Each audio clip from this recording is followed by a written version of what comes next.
don't trust that. And you'll accept this fragrant point of view. You see, a person's life is written in the words that he paid for. You know that costs something that's subdued. Forget all you see and hear in the so-called public town. Embrace this life and how you live and what you do. Yeah, treat everybody with the peace you have inside. Do unto others like the good book says to do.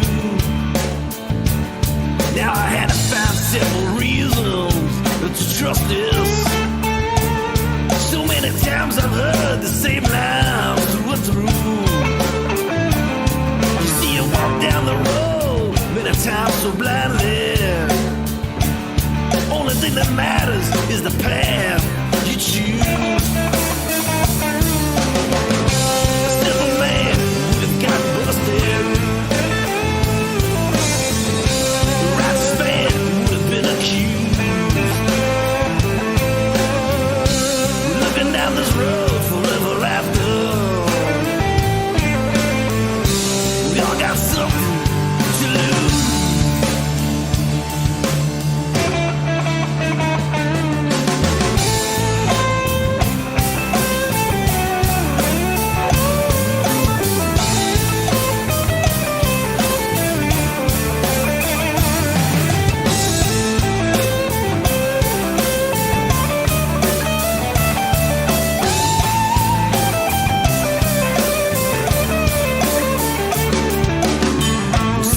Deal me a hand now, Mr. Lucky. A straight of flush or a pair of twos. It really don't matter what I get dealt for this hand, this time. It doesn't really matter if I win or if I lose. Save your opinions for some other time. Didn't really write this song to amuse. Thinking about your life and what you're really after. Don't hide yourself behind another excuse. A rich man would have got just what he paid for.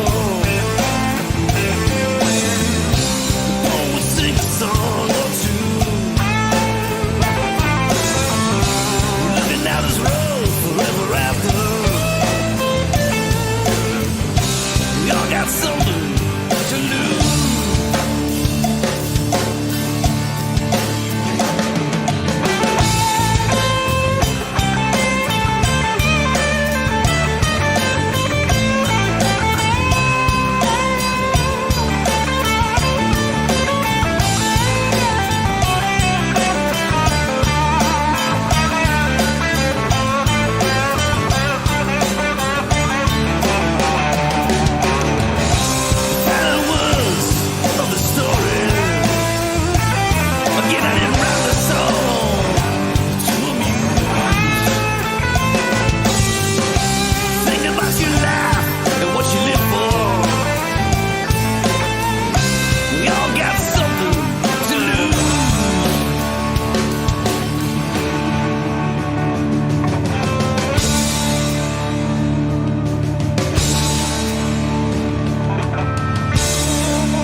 Good evening, Patriots. Can everybody hear me? Give me a thumbs up if you can.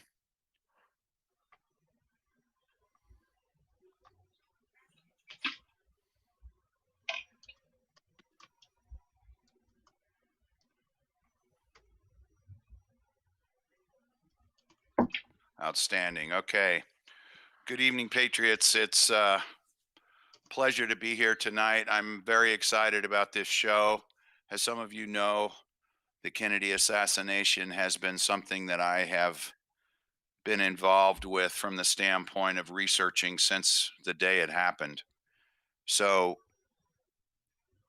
I can't tell you how excited I am and Lady Justice are to bring in our special guest, Christopher Fulton. And I just want to say that if you haven't bought the book yet, please go to his website and buy it. Buy it directly from him and don't use the Amazon link. Use his link, get a signed copy because it will be a collector's item in the future. We've got the link in the chat box, cmfulton.com.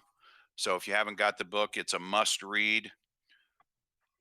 And without further ado, I want to bring in Christopher Fulton. Christopher, why don't you come in and say a few words, introduce yourself, give a little background if you wish, and talk a little bit about your book. And before I bring you on, I also want to say that your wife, Michelle, has been very helpful to me. I was anxious to get the book, and you guys sent me an email. I responded and asked for a tracking number. Michelle got right on that and got that information back to me. So I do want to recognize your wife, Michelle, because I know she's a big supporter of yours and she's a big part of this book. So I just want to mention that. And Christopher, come in and say hello to everybody.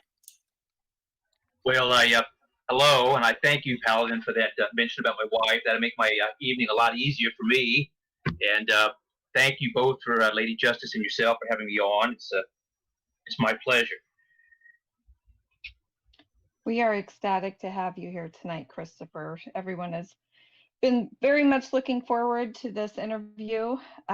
We mentioned that we might be able to get you on the show when we had our brief conversation this past week. Well, I shouldn't say brief. It seemed brief. It seemed like it went by in a flash, and that we could have talked for 20 more hours. I think you still owe us 18, as a matter of fact, if I've got that right. I think it is 18. I think it is. Absolutely. I think it is.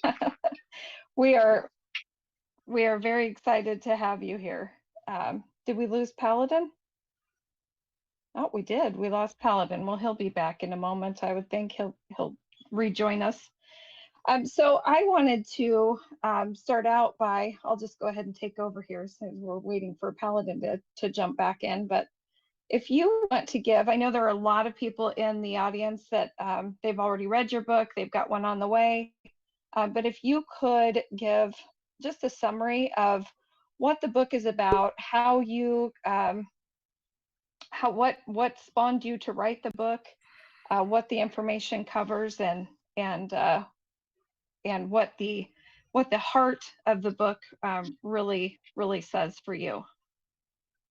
Well, that might take us another 18 hours, but let me just be brief. The book itself was written because I felt obligated. I felt obligated to the people that had perished to help this country survive, and I felt obligated to people personally that I had fought with to keep agendas from happening in this country that robbed us and have put us to where we are now. And I think about it quite often. And I didn't want to leave to my children. I wanted to make sure I got this at least out. And of course, I got a lot of activity when they heard I was going to write a book about this. Somebody came out from Washington and met with me, specific, who had been very connected to all the presidents since Roosevelt. His father had been working with Roosevelt, and he asked me a couple questions. He said, "Listen, you can write this book." I said, "Yes, I am. I think it has to be done, and I think the conversation needs to be addressed and this topic discussed." So he said, "Well, look, do me a favor. Don't put anybody into court on this, and change the names where you can, and then just keep it as civil as we can do it, and then you can get this thing out." I said, "Well, I'll do that. I'll agree with that." And I wrote the book. We wrote it initially. We had about 1,500 pages or so that we had written, trying to get as much of it in there as we could. We thought, geez, nobody's going to read this, too long. So we condensed it. And the idea is basically to get at least 65% of the story out there so people are aware that it actually took place and that it happened, and provide a little bit of documentation that would go along with that. Now, the publisher was nice enough to print some of that in the book, but of course you can't print a whole case file, but you put some of it in there.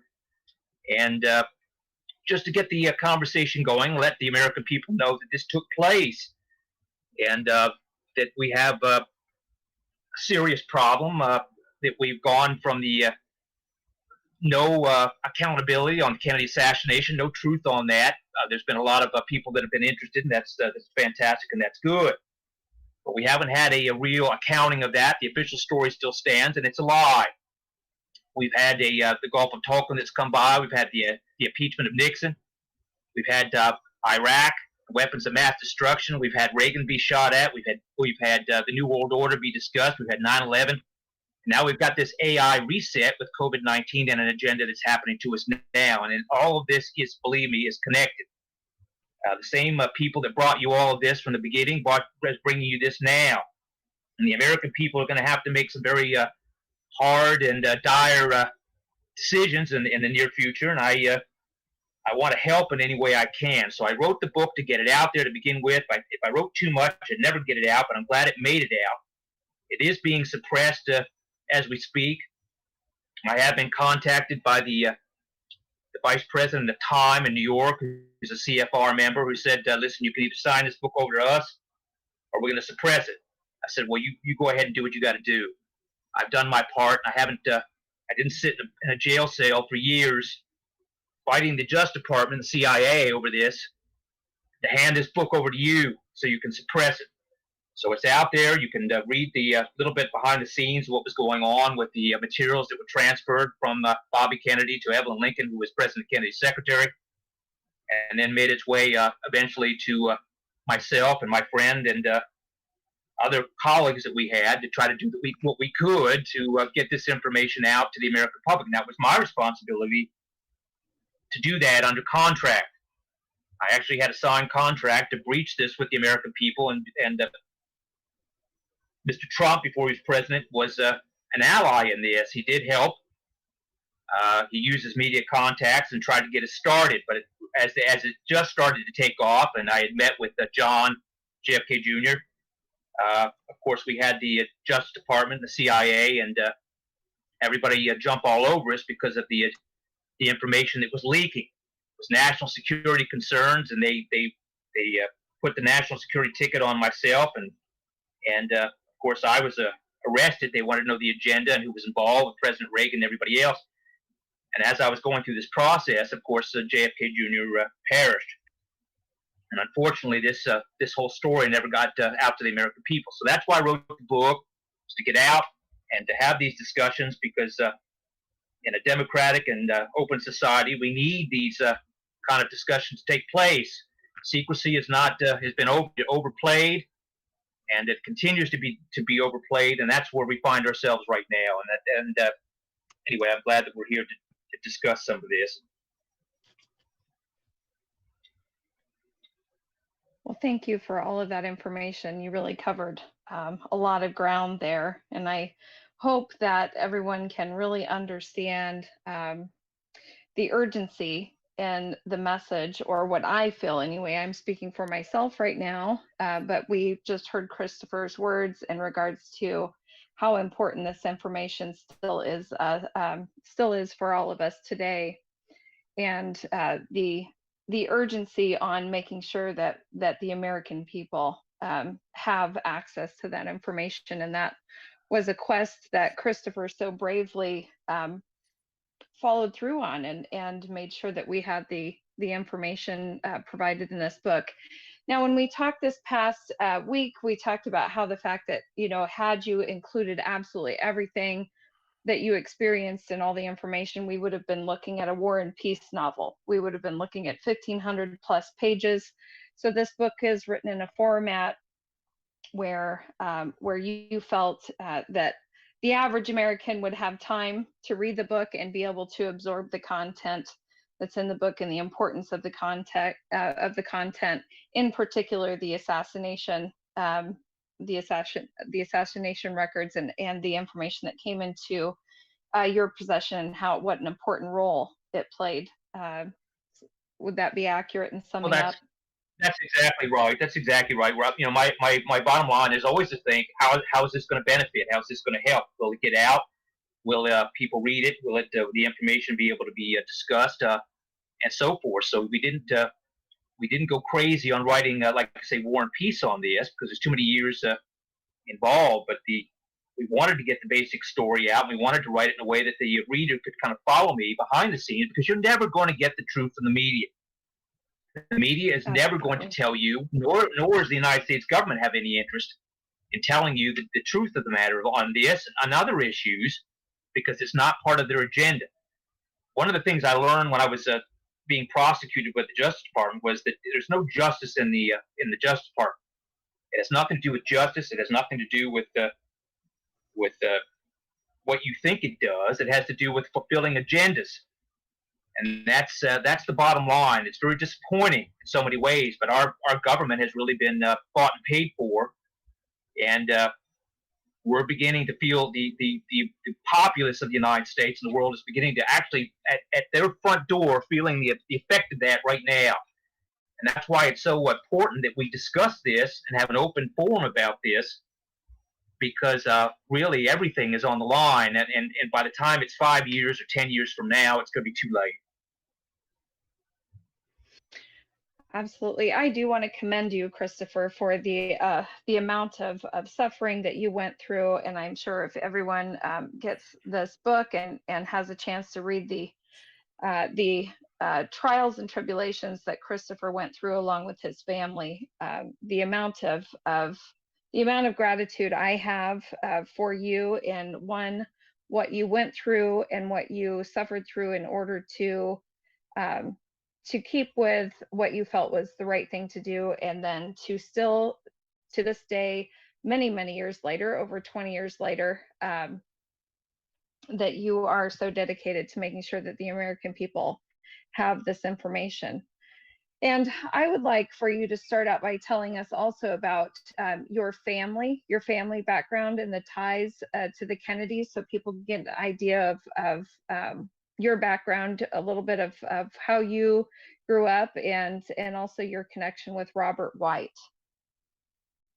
Well, I mean, some of this will come out later, but I grew up in Virginia, right behind Arlington National Cemetery, only a few miles from Hickory Hill, and my mother was a very personable young woman, and I was somewhat entrenched in some of this, but we'll get into that later, hopefully from a film or documentary standpoint that can come out to everybody. But I certainly got very entrenched in this before Evelyn Lincoln had passed, and then after Evelyn Lincoln had passed, and it really fell onto me in so many ways. The materials that Bobby Kennedy had kept for the information of this to get to the American people on the assassination of his brother, and what that meant for the United States. These materials really fell to Evelyn Lincoln, who kept these materials to the detriment of herself, because she made a promise to Bobby Kennedy, and then it fell towards the end of her life to myself and Robert White. Now, I was called in to take on the more serious side of this. Robert White wanted to open up a museum, and that was his intention, but my intention was to get this out and to be able to breach this and broach this in a way that the information would actually make it out. Now, what it really fell to ultimately, and I had the support of different people like President Reagan and others, but it really fell to JFK Jr. in the end to do this, and I really felt strongly that this country was going to take a dramatic turn at that point, and was really looking forward to being part of that. Unfortunately, I went to prison, and John was killed. Now, my heart broke all over this, and actually, I think about it every day of my life. I failed. We failed, and lives were lost, and including my mother and other people, my lawyer, and I was lucky to live through it. Prison probably saved my life. The fact that they had to debrief me to know who was involved and what was going on right before the Bush election, that probably saved my my existence. They did make an attempt to have me killed at one point. They thought it was easier to do that, and of course they thought, I almost succeeded in this, but it's a very long drawn out story. But I've had this guilt. I've had this terrible conscience about the fact that we did not get this out there, that we did not succeed. Somebody asked me in Los Angeles, they said, "Why didn't you write this book 20 years ago?" Without batting an eye, I said, "Because I was a coward." I said, they had beat me down for years. They had put me through mental anguish. People had died, and I was broken in half, and I just wanted a chance to live. I just wanted to have a chance to have a family and to be normal and to have a life like everybody else does. And they really destroyed a lot of who I was as an individual before this happened. Then I realized I had my children. Once I had my children, I was lucky enough to get that chance.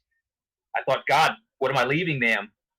What world am I leaving them? I can't dishonor the people that perished, just like Robert Kennedy couldn't dishonor his brother that had died in the attempt to help this country. So I got to step up in '68. I got to stop this war, and I got to let the American people know that there's an agenda to take this country and destroy it. So just like all these people that have lost their lives to try to push off this evil that is, in my words, it's an evil agenda. I felt obligated to write this book and get it out there, at least to start the conversation. If people want to do their homework and they want to look into these things, I recommend it and I encourage it. And then more people can discuss it, and we can maybe go from there and have a stronger platform to work from once that happens. Well, Christopher, I do want to say that you are a true patriot. Anybody that has gone through what you have gone through in the quest to get this information out to the public, my hat's off to you, man. You have given the ultimate sacrifice. You've lost family. You've lost years of your life, and you're still fighting. You're still fighting today. And I'm just pleased to know you, pleased to have met you, and that book is just, your book is amazing. I have harped on the Kennedy assassination for years and then decades, and people say, who cares? It happened 20 years ago or 30 years ago or 40 years ago. It doesn't matter, but it does matter because that whole agenda is still in play.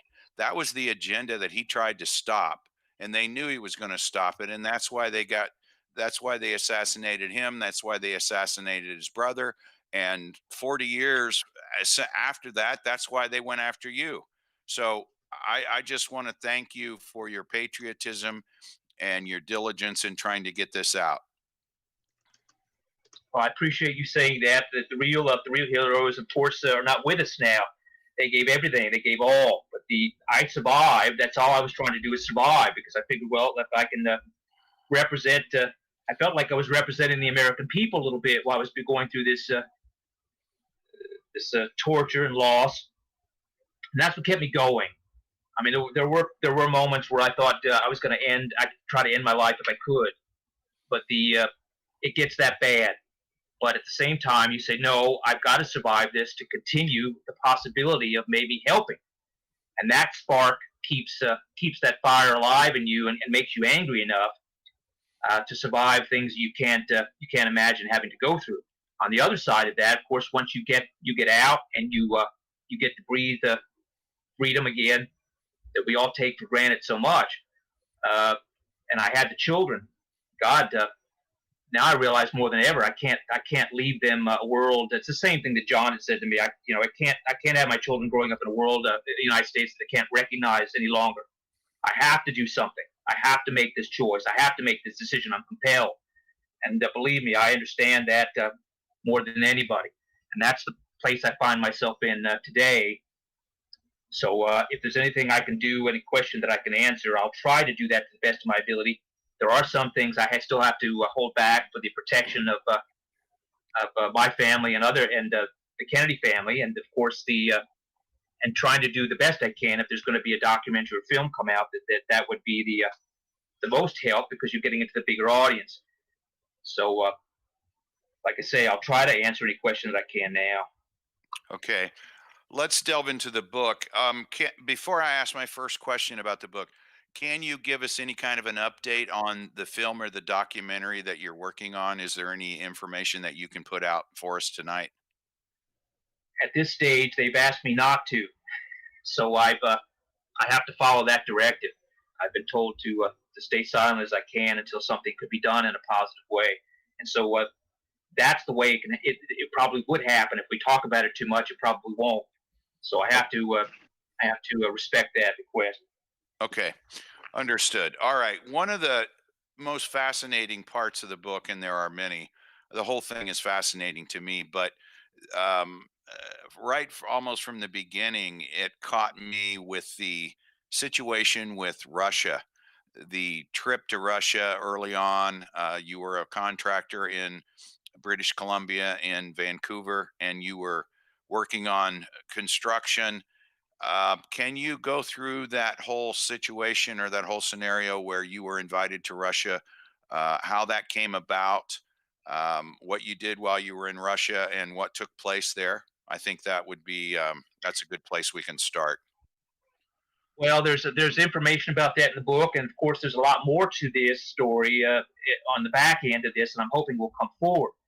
But I was trusted by the Russians because I had helped some of their high-end people come into Georgetown University, and I put up the bonds to get those students in there. And I was trusted, not only trusted on that side, but trusted on the other side of the fence. And so I was very useful. And then of course they understood that I had inherited some of the key evidence in the Kennedy assassination. So therefore, when I'd gone over there, but the idea was that the Russian government had interest of doing business with the United States, and they wanted to use me. This was pre-Snowden, of course. They wanted to use me as a catalyst to help bridge those gaps a little bit and to open up business relations between Russia and the United States. And they wanted to give me access to the Oswald file, which they eventually did give to President Clinton. They wanted to give me access to that file and to encourage me to release information from Russia with the full backing of the Russian government to the American people of what happened to our president and what the Russian response was, what their backstory was, and what they were trying to do with Bobby Kennedy, and what had actually happened, because they were certainly looking to help and to provide any information they could to prevent war. They certainly didn't want the Pentagon lobbing a missile over there, or they didn't want this thing to get out of hand. And they were trying to help resolve this. The KGB had done an investigation, so did the French government. But the United States didn't want any of their support, didn't want any of their help, and wanted to keep them as a Cold War enemy, which keeps their agenda going. And so, unfortunately, the whole thing got buried with a lot of this propaganda and false story.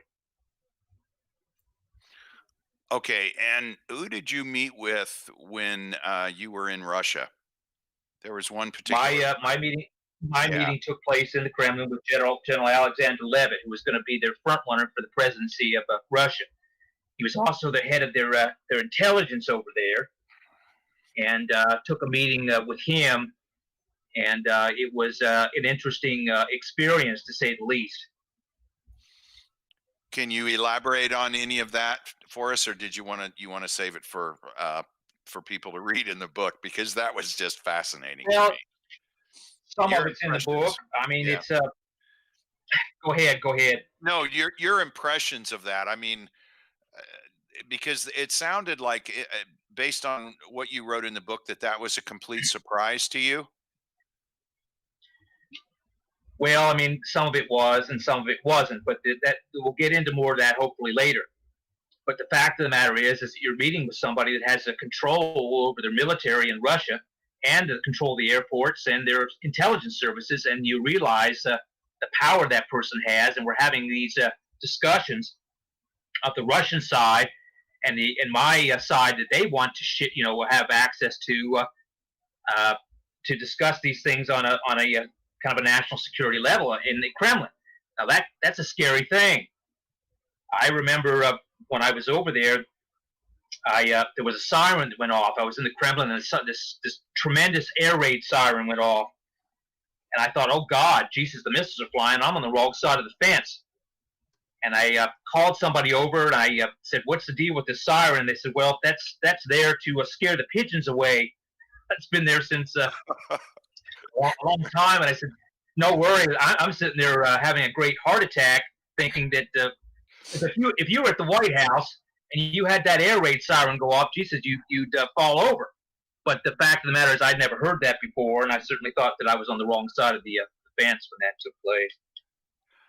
And was there a time, and I'm wondering if this was the time where the seriousness and the impact of what you were involved with, is that when it hit you, when you met with the Russians and you understood how serious this was still 40 years later? Well, Russia, yes. Russia is a pretty serious place compared to the United States. At least it was at the time I was there, and you get a feeling that you're in a different world, and you've got young girls at the airport, 18, 19 years old with machine guns that don't smile, et cetera, and you realize, geez, this is a pretty serious place. I asked my bodyguard that I was there with, I said, what happens if I were to do something to Lenin's tomb? What if I go up there and make a joke or something? We said the guard would shoot you, or he'd run you through with a bayonet. There wouldn't be a question asked about it. So you realize that it's a very different place, and it's intimidating. I mean, I was supposed to be a military officer through the Naval Academy, and I didn't go through that process, but I would have been a military officer. And it struck me that how ironic it was that I was here representing the United States and the Kremlin over this issue. And it was a little bit scary, but at the same time, it didn't pan out, and that gentleman was killed in a helicopter crash. I think he would have changed Russia for the better. He certainly had a lot of ideas, and he was the one that helped open up Russia and kept that power structure along those lines. So I think it was a positive outreach as far as that goes, which he had also outreached to Mr. Trump. And there was some positive messages going back and forth about that, and in the end, Mr. Trump didn't take that on, but there was some discussions about him as well. So people can read about that in the book. Yes, and Alexander Lebed, you mentioned that he perished in a helicopter crash. Do you recall? I'm trying to recall myself right now about how long after your time that you met with him, from that time to the helicopter crash? I don't recall specific. I know that he had met with Mr. Trump in New York. They had talked about different issues that probably had to do with where we are now. They were concerned about the Middle East and the CIA's interest in invading with the Bushes the Middle East, and they wanted to do what they could to open up relations and make it a better relationship, not such a cold relationship between Russia and the United States. I was encouraged by that idea, but I wasn't going to act out of turn or do something that I wasn't authorized specifically to do. And I did not take him up on that specific. Now, in retrospect, the way the American government treated me and throwing me in prison and putting me a 50-year prison sentence over my head and other people dying around me, I realized that the Russians had been trying to help. They were trying to give a support system to this whole subject so that it could get out and show the Russian side of this and what their position was. Now, Mr. Reagan, President Reagan, did not want that coming from a foreign government. He wanted it coming from inside the United States, resolve our problems domestically. He did not want it coming from a foreign government to say that the American government had lied to their people and it was being rubbed in our face by the Russian government. I respected that, and I declined that offer. Just so we can make sure that we give a little bit of the timeline for our audience, you came into possession of some of these records and the information that was highly important as far as the assassination records, and that was 1995. Is that correct? I'd actually received '94 is when I first started receiving assassination evidence. 94. Okay. And then that time frame, I want to say, and forgive me, Christopher, I'm just going by memory here as we have our discussion, some things that I'd just like to highlight. And it was 96, 97, where we were looking at this becoming more of a spotlight for the government as far as you having possession of certain items as well as Robert White. Is that correct? Yeah, the government certainly got wind of this after Evelyn Lincoln's passing. It was not only the Americans, but the Russian side was also made aware of this right away. CIA was actually in CIA brief to the president. But the fact of the matter is the Clintons had invited me to discuss this at the White House along with Robert White. I turned that down. In retrospect, that might have been a bad decision, but I didn't want to go discuss this and put myself on record about it yet. And but it was very aware, and it seemed to me that the government didn't care at that time that we had this or what we were going to do. It had been buried for so long, and they didn't actually know what we had. They wanted to know, but they didn't know. It had been kept buried. So instead of going to the White House and discussing this openly, I wanted to get my feet under me and talk to Secret Service agent Robert Bauch. I was asked to talk to him about this before I made any final moves. Mr. Bauch was responsible for President Kennedy's protection in the White House and was the one who put the recordings in place for the president to keep everybody on record in 62 and 63, so Kennedy wouldn't look bad when the shit hit the fan. So that was what his job was, and of course I was supposed to meet with him and talk with him, which I did. And then I realized we were in a kind of a pickle, and the best thing to do was to try to get this back to the Kennedy family, which I started to do that in '96. It did not reach to fruition with John until '98. And unfortunately, I went to prison in August of '98, and John died just after in '99. And the time that you went to Russia and had this impromptu meeting with Lebed was around March or April of 1997. Does that sound about right as far as the timeline? Well, some of the dates in there have been manipulated somewhat to get the story compressed and get it out. Yeah. Okay. I'm speculating a little bit here, but just with the timeline, I'm curious about the Clinton involvement or what you felt like maybe got you on the radar with Russia, with Lebed attending the inauguration for Clinton that year. He's the only Russian politician, I believe, that was invited to attend the inauguration in January of '97, and also he was set to succeed Yeltsin. That's right. He was the front runner, and the whole idea was that he was going to be president and going to change the Russian government system a bit, get rid of the corruption, open up trade with the West, and change things up. Now, this, under my understanding, was not in the interest of the CIA. It was they wanted to continue to use Russia as a scapegoat for an anti-democracy position around the world. So you've got things that are rubbing against each other in different coordinations here. But yes, he was the front runner, and the U.S. had figured that he was going to be the gentleman that was going to ascend to the presidency there. Okay. You think you got on the radar a little bit because of the attendance to the Clinton inauguration? You mean by the Justice Department or the agencies having pictures of me in the Kremlin sitting at Yeltsin's seat? Probably. Okay. Thank you for the clarification. Yeah, they had photographs of me there, so yes, they knew about that. That's another way of saying you were famous, right?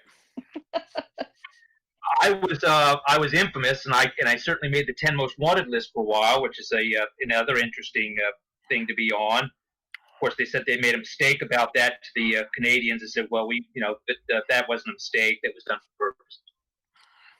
Okay. Now you mentioned while we're still on the Russia subject, and then we'll move on. You mentioned in the book about them questioning you about Russia, whether you were a Russian spy or going down that road. Do you feel like that was just a ruse, or do you think they? Well, really... they want to find out. They want to find out who I'm working for, because they know if I was they want to. if I'd been working for the agency in Russia, they would have killed me. Right. They wouldn't have talked to me the way they did. Okay, so it's they wanted to figure out who I may have been working with and working for, and they were trying to use whatever angle they could to get me to speak about that. Now, when I had signed my agreements with the Justice Department, I had to I got protection for my family, but at the same time, I couldn't lie. I had to answer any questions that they posed to me, and then it was going to be vetted by CIA and FBI. And if I didn't answer correctly, they could hold that against me and give me 50 years in prison. So I had to. It was a very, very stressful debrief for me that had military intelligence people and of course Clinton's people were there too. So it was a very, very, very stressful debrief. And you were not allowed to have your attorney present for that. Is that correct? No attorney present. No constitutional rights for me whatsoever. I had to sign all those away and had to sign an agreement with justice saying that I agreed to this deal. And I couldn't even speak when I got sentenced. Couldn't open my mouth. Now the judge did get wind of the dirt in this case, which I wasn't aware of until later, and asked me to speak. I refused to speak because I didn't want to break the deal. But I tell you, there were some very big attorneys there, shaking like a leaf in the courtroom. It's a very interesting process, and I was pretty shaken too because I was advised that that no matter what the agreement with justice was, that federal judge could give me 50 years in prison that day, period. And my life was taken. It was gone. There's no way to come back. Mm-hmm. So it was a very, very serious moment for me. And but I did make the decision not to speak and to uphold my agreement with the Justice Department. And then to the judge's credit, she did give me a little bit more of a leniency than that was a good thing, and also had filed some lawsuits involved on my behalf when she realized that she had been kind of hoodwinked on this as well. Right. Okay. And I know everybody wants to hear about this, so I'll get right to this. You had a meeting, and this is you can tell us kind of the story about the watch. Maybe this is time where you can tell the story about the watch and how you eventually that took you to Miami Beach in a meeting with John Jr. Some of the materials that President Kennedy was wearing in Dallas, they were withheld from him by Johnson's Secret Service. One of the things that went by that process was a wristwatch that happened to be in Jackie's purse. Now, that was a Cartier watch that she had given him on their anniversary, and she just happened to have it with her. So for that particular day, he wanted to keep a tight schedule, and they were running late, and he threw the watch on as he normally would, way up on his arm under his cuff. They didn't know this. They didn't plan on this, and when President Kennedy was assassinated, that watch was very close to the frontal headshot that killed him. It had munitions evidence on it. It had other evidence on it. It had impact evidence on the crystal itself that could directionalize the round that hit him, and other evidence on that. So Bobby Kennedy scooped that piece up very quickly when he found out about this being in Dallas, that it was left at Parkland Hospital. They had a bullet that was there, and they had a watch that was there. The bullet was scarfed up by the same person, and the same person that had the watch in Parkland. They used the bullet to sell everybody on this idea of this, magic bullet theory and whatever other garbage that they want to invent to the American public. Now, the watch was whisked away to Bobby Kennedy for his investigation, and he had actually used it to threaten Lyndon Johnson at one point. But the watch was put through forensics for him, along with some other things that were withheld that day, and he realized that Lyndon Johnson had been complicit in this, at very least complicit in the understanding that his brother was going to be assassinated that day, and come to find out that it was a little more than that. But Bobby Kennedy was trapped. They had to pigeonhole Bobby Kennedy. It was very important that they did that, and that's exactly what they did. And while he was grieving for his brother and doing all these other things he was having to do, the main course was to keep us out of war with Russia. So he spent his time doing that. Meanwhile, Oswald was killed, and there'd be no trial.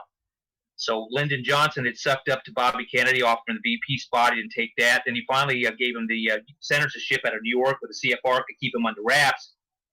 And Bobby Kennedy took that because he thought it would be a window for him to take a step to the presidency.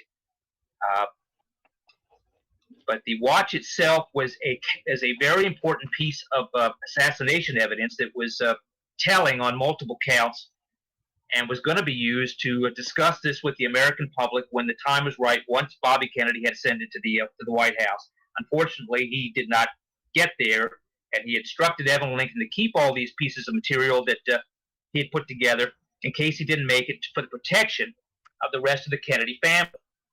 And that has continued for many decades. And this watch, Christopher, just to clarify the special significance of this watch for me in particular, this was a watch that that President Kennedy had not worn his entire time in office. Correct? This was a gift from Jackie on their 4th wedding anniversary. Is that correct? And he had only worn that during his Senate time. Does that sound right?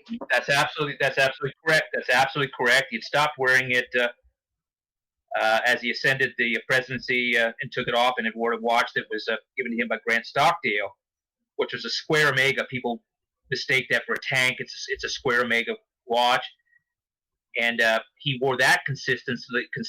But then that particular one day, he threw this on because all these items were withheld from him, and the watch suffered many things. One of it had a clasp on it, which is called a deployant clasp, and it's kind of like a buckle. You can imagine a buckle that snaps. The impact of that round, when it hit him and exploded, with such a force, it pushed Jackie's mouth open. If you ever look at photographs of the assassination, which is horrific, and it's horrific that you would kill a husband with his wife in the back of the car while his kids are sitting back there waiting for him to return home. It's disgusting. But the fact of the matter is, Jackie's mouth isn't open in a reaction to the shot. It's blown open from the impact of that round. The clasp on the watch was blown apart and was hanging loose on his wrist when he came into Parkland Hospital. A nurse had actually removed it because it was hanging down off his wrist. The crystal was shattered. It had 4 different striations of shatter to it. The direction binded the impact of the round. It was a sonic wave, and if you really study the films of this from the other side of the limousine, you can actually see the shock wave hit the grass and go across the grass as this thing exploded. Of course, they've taken out the spray that goes up in the air. They've taken out the massive wound in the back of his head. The motorcycle police officer Hargis that had been hit with brain matter and tissue, that was part of a secret investigation that took place after the assassination, where they were trying to get the materials from him so that they could analyze that for Bobby Kennedy's investigation as well. Hargis came back and said, Jesus, unless you do this through court action and subpoena me, I'm not giving this up. I'm not going to be caught in the middle of this and get myself killed. So he still has, or his sister still has that material to this day. But this is a known entity. The people that were in part of this investigation, this is a known entity to people like Robert Bauch, who was in the Secret Service. They understood that this had taken place, and they understood that their national security interests, along with the CIA, was such that they couldn't lose 2 presidents within a week, and they had to cover this. And that's exactly what they did. It's amazing. It gives me chills. But as far as the watch goes, with this day having to play out the way it did, it almost seems like it was destiny for Jackie to have that watch with her on that day. It was something they didn't expect. It's something they didn't count on. It was something that allowed a quick understanding of the fact that it was a conspiracy and not a single shooter. And of course, Bobby Kennedy knew the name Oswald. Oswald was not an unknown entity to him.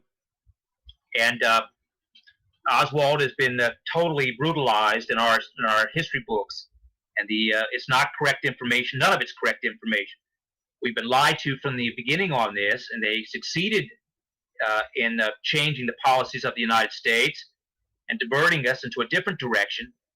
And this has continued. through the Gulf of Tonkin, through the Nixon impeachment, which was a CIA operation to get him out of there before he opened his mouth. The on and on it goes. Right now, I'd like to get into just for a second where we are right now, because if you think about this, we used to have soldiers that would go to war and fight a war abroad, like in Vietnam, and that was somewhat expected that you were in the military, and that was something that was acceptable. Then it gets into a situation where the President of the United States, the chief executive, his head is blown open in broad daylight. And then that's not covered properly, and that's not addressed. Then you've got things that go on close to the present day. We have 9/11 that takes place, and there's no disclosure to the American people of the truth on that, because God, if it were to get out, they'd lynch everybody. That was something that was known for a decade or so in advance. It's not something that happened instantly. And the fact of the matter is, this continues. And then you get into the fact that you have children being shot at schools. Now the children aren't safe. Now where's the agenda go down? Now you've got this same individuals, the same people that are involved in all these agendas, have basically declared war on every citizen of the world. Each one of us has now become a bioweapon to be restricted and monitored, to be plugged into this AI system so that we can outflank the Russians and the Chinese and so forth and so on, and that we can get booted up into this new system. If you don't get booted up into the new system, you're going to become a third-class citizen and forced into this agenda. And the American people are not, again, being told, don't have an open debate, don't have a part in this decision-making process. These decisions have to do with our humanity. They have to do with our morality. They have to do with who we are as citizens of the world. And we don't get any choice in this. And this is horrific. And the people of the United States and people of the world need to understand this, so that you're not fighting each other, because that's what they want you to do. You need to understand where this is coming from. And that's why the Kennedy assassination still matters. That's why the foundations of this still matters. And hell, you can go back to World War II and the compromises that took place there, and the blackmail that took place there, that put Kennedy in the position he was in. Hell, Eisenhower got compromised the hell out of by the CIA in this agenda against Russia, and then told this young president that came in, don't let him get us into World War III. Do everything you can to stop this. This young man that has to now put all this weight has to be put onto his shoulders. And it continues, and it continues, and the car is broken, and we keep running the damn thing, and we haven't fixed the problem. We're going to patch it, lie to the American people, lie to the people of the world, and keep this thing going. And they say believe in the science. The science is a lie. They're not telling us the truth. The science is manipulated. So how are you going to believe in science when it's manipulated? They say, trust us. We're going to give you the correct information on body counts and so forth and so on. How do you trust these individuals that had all these other agendas? Have you trusted them so far? You're going to trust them now? You're going to put this injection that cannot be properly safety checked in any capacity. You're going to put that into your children?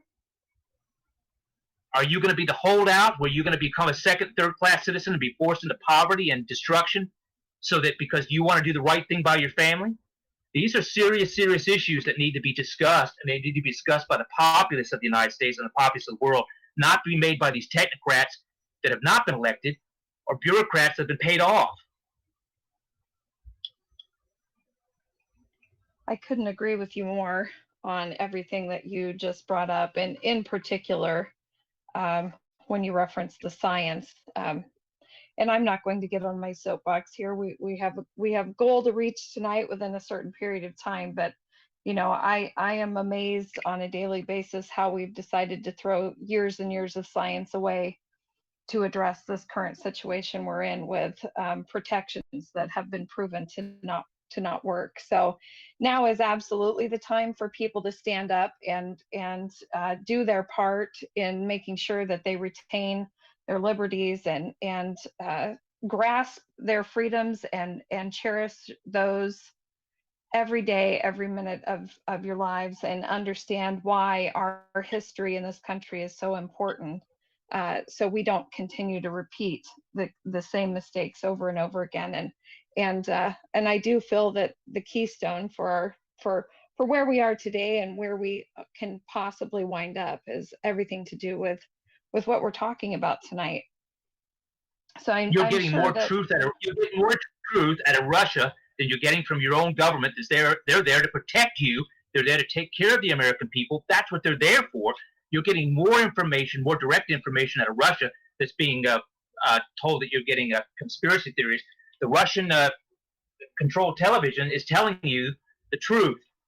They're getting rid of Microsoft in Russia. They're saying that they're banning, the FSB has put Bill Gates on a watch list. They're saying Robert Kennedy Jr. is telling you the truth, and you need to listen to him. And this is the truth. This is what the truth is. They've got one of the best intelligence services in the world in Russia.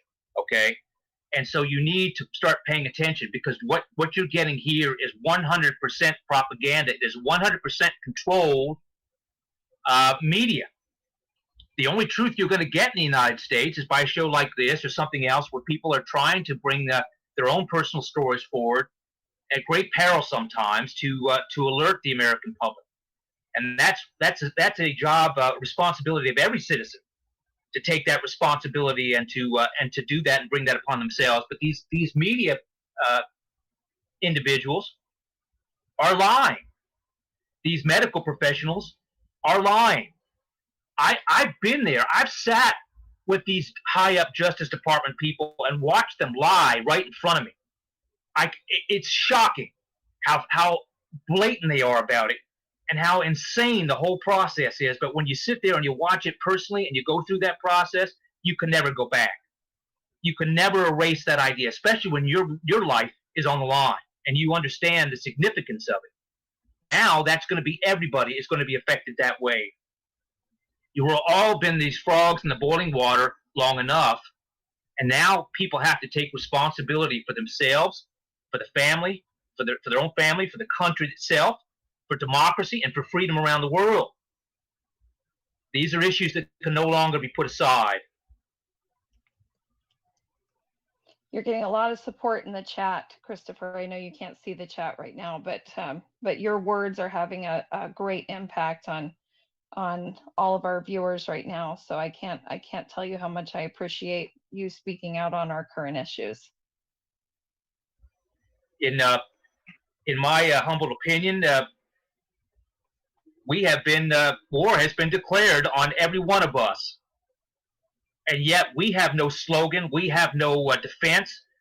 We're just people like everybody else trying to live life, a decent life, a loving life, raising our children and everything else. But war has been declared on us. And we're supposed to trust these individuals to make the decisions for us. We can no longer trust these people. We can no longer allow this system to destroy what's left of us, our democracy, the freedoms that have been fought for and died to get us to where we are. Once that gets too further down the road, it's too late. It's too late by that juncture, and all you can do then say, I wish we had done, or God, if we had known what we know now. Hell, I heard about this stuff that we're going through now when I was in prison in '98 by somebody who had hacked into the intelligence services network and was listening to everything that was being said, for the White House communications, to NSA, to everybody else. He knew all this back then.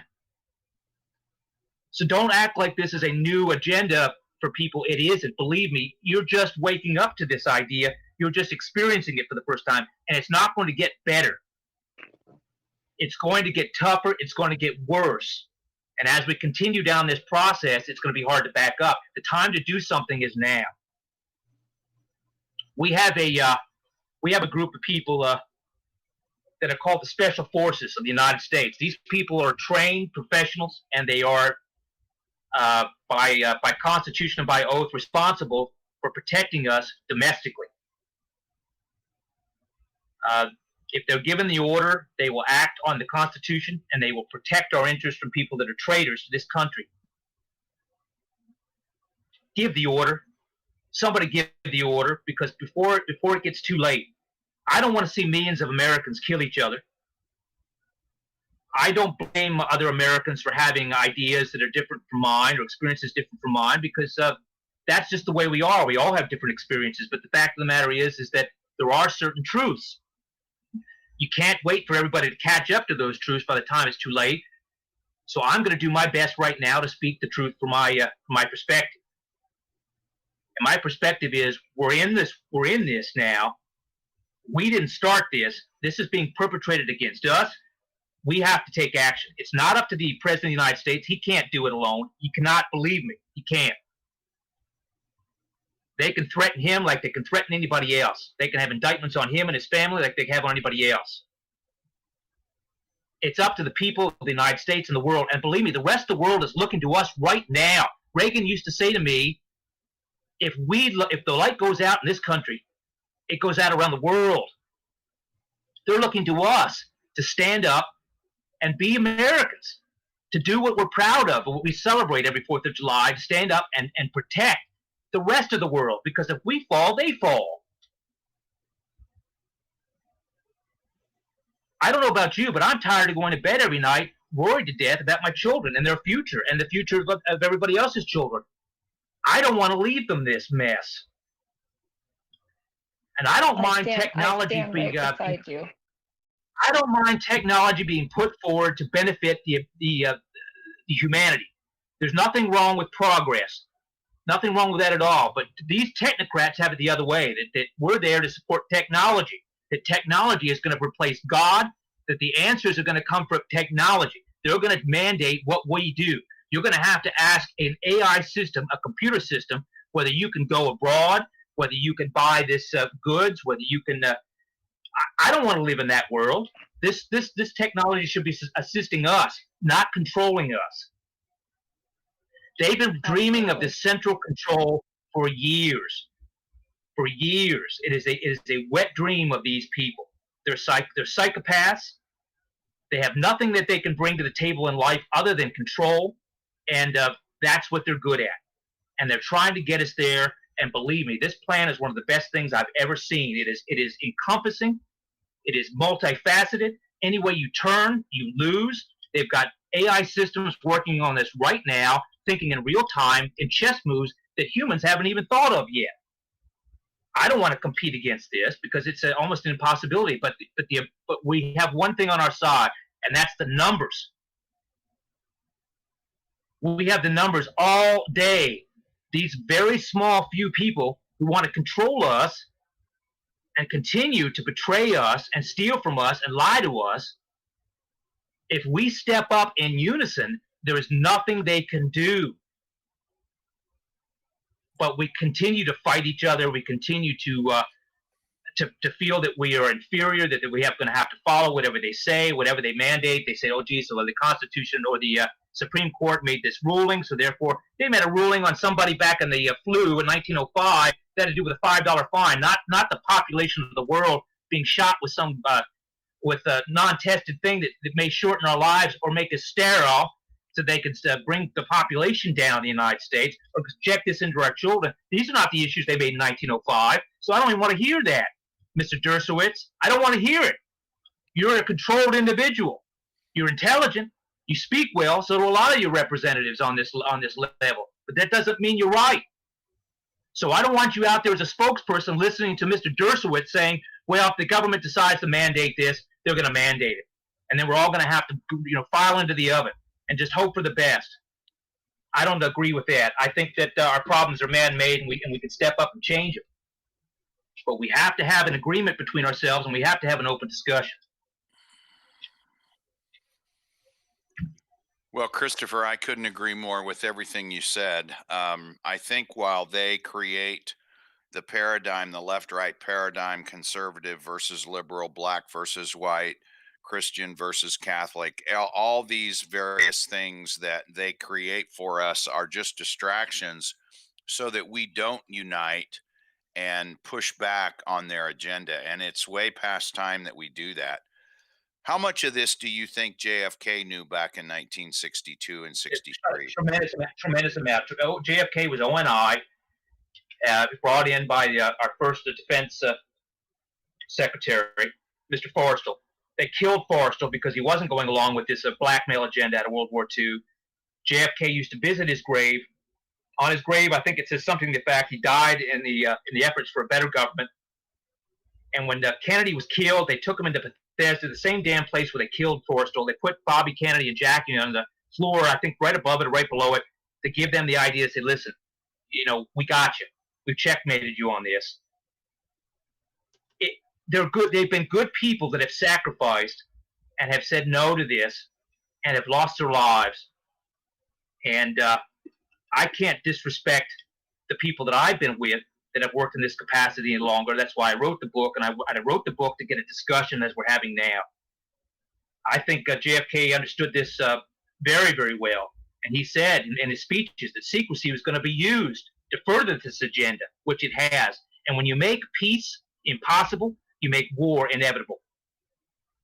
Now, the war they talk about is now upon us. It is not on a foreign soil country somewhere. It is here. And we have to say to ourselves, no, we're not going to be blinded by this agenda, this live exercise, which always takes place when 9/11 happens, same thing. And they're going to see how many people capitulate, where the numbers are. They're going to have to mandate. They're going to be able to make this open-ended, so they're going to get the numbers anyway. We have to bind together and force back and say, no, we've had enough. You want to give us real answers, we're open to that idea, but if you're not going to give us the real answers, then we're not going to capitulate to this. Bottom line, that's it. We've had enough of this. This isn't going to work this way any longer. Stop this black and white problem and stuff. There is no black and white problem if you don't talk about it and force it down our throat for the media every other day. I don't have a problem with anybody. I don't know about you guys. Amen. But I want everybody to have a life and have a chance at the best that they can be. That's what this country was founded on. That's why people from all over the world want to come here. But you know what's happening now? You're having people leave the United States. Yes. They're getting up and selling and getting out. They're scared. They're worried. Where do you think they're going to go? You think they're going to go somewhere else that's going to be better? This country goes, it all goes. It's not going to be any better anywhere else. If we don't stand now and stand here, we lose the ball game. It's over. And like I said, I don't mind AI. I'm not against technology specific, but I want that to be kept in perspective. Technology supports humanity, not the other way around. And this is something that has been, they've been wreaking havoc on the American people and the world, really, for decades upon decades upon decades. And the inmate that you mentioned that had information on this because he hacked into the information, the government information that talked about what we're going through right now, also gave you insight in particular on 9/11. Is that correct? Same inmate? I knew about 9/11. Yeah, I knew about 9/11 even before I went to prison. That's not in the book. And so did some other people. And there was good people that wanted that to stop, didn't want that to happen, that were against this idea. But this military and complex, the secrecy, the power, the covering up of our losses of money that's been stolen all over the world, it's gotten way out of hand. It's gotten to the end of the car is tired. We can't keep patching this any longer.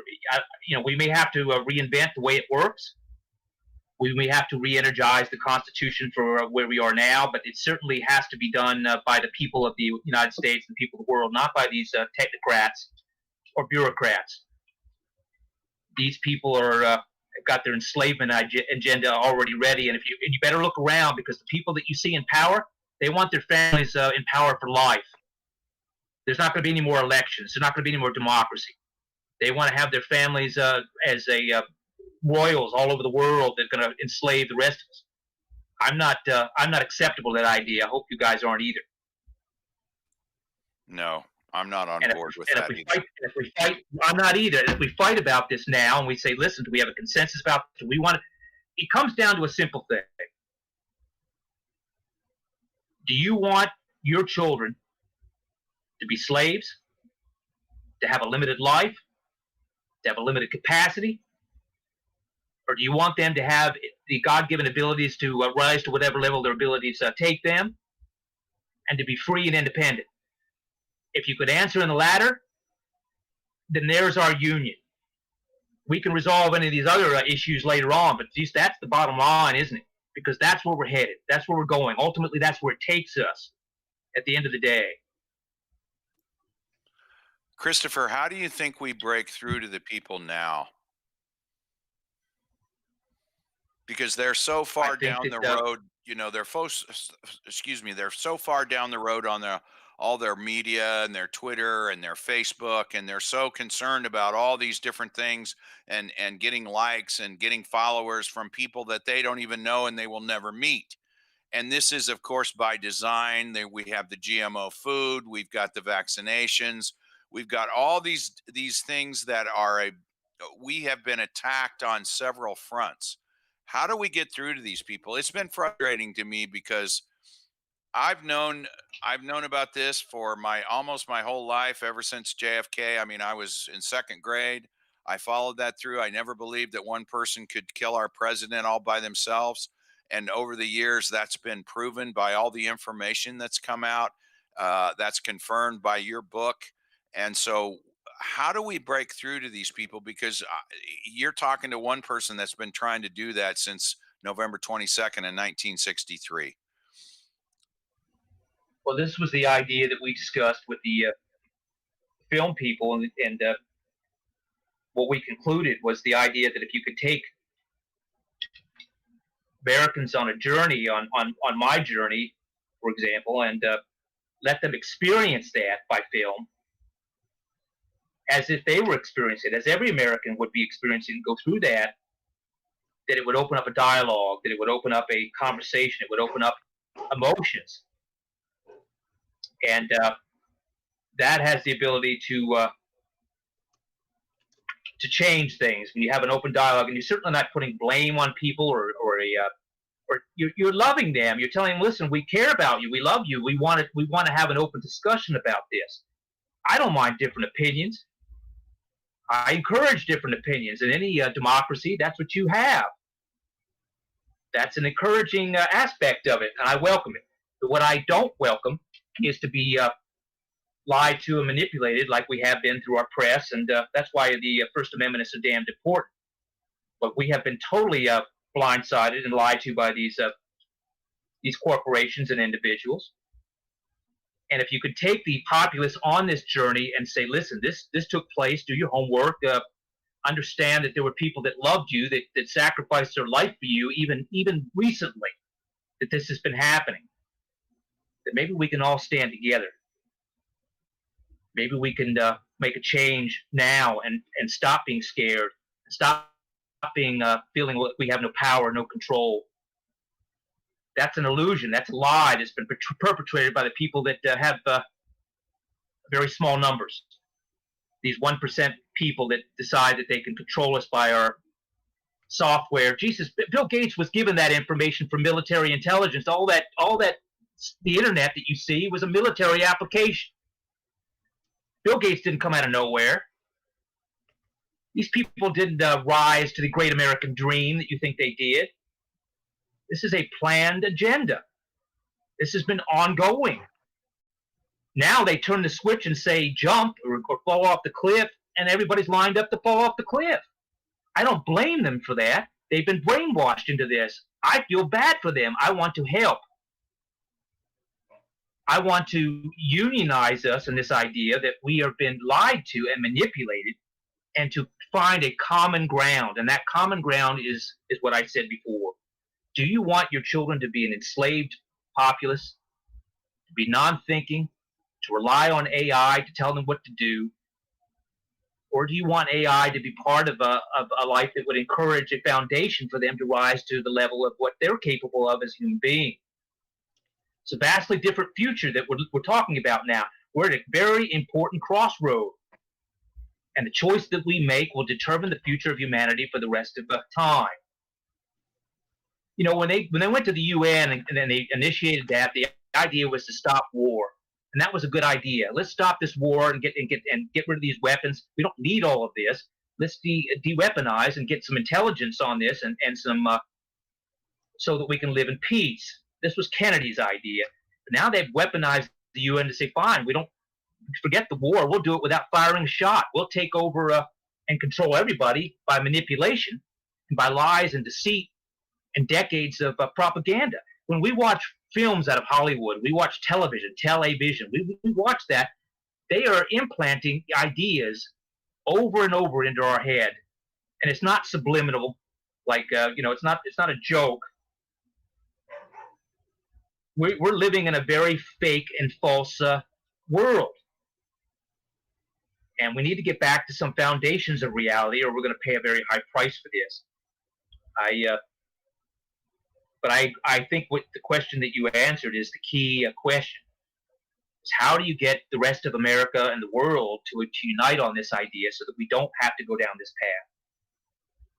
And that's something we should talk about and debate, and we should have an open forum on exactly that with our best and brightest. Hell, they got the slickest and best and brightest out there talking this agenda up. So that makes you feel, well, they know what they're talking about, or he knows what he's saying.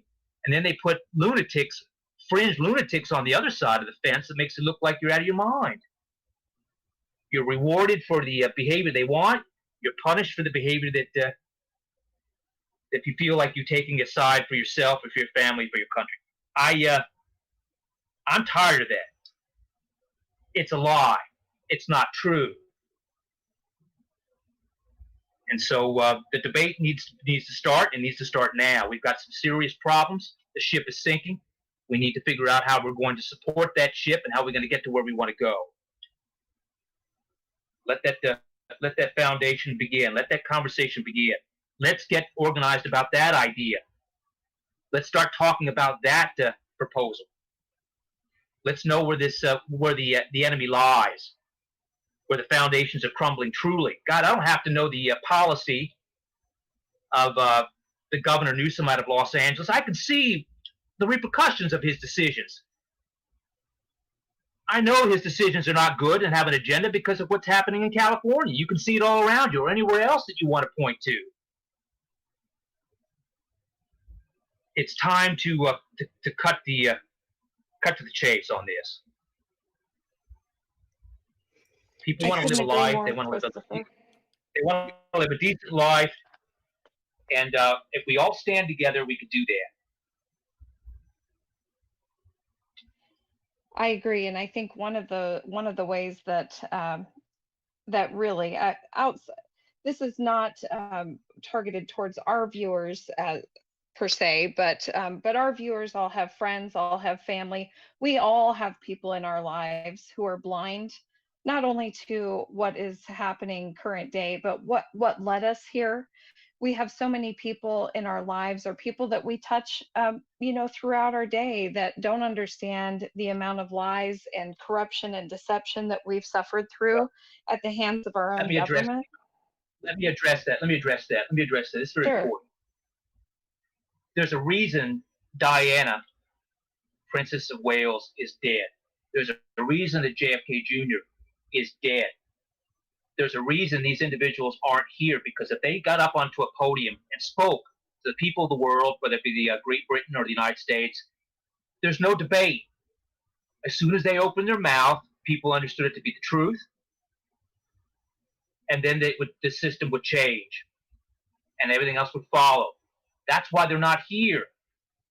Everything now is let's check the fact checks. We don't believe this. He's lied 100,000 times. The president never opens his mouth. He doesn't lie. Blah, blah, blah. So now you don't believe anything. Where do you get the truth from? Who do you trust? They've made it so you can't trust any individual. There's no one statement that stands above the others as factual and true. And this is part of the problem. And this is why these individuals that had integrity, that had the respect of the populace, are not there anymore. You have to think through it logically.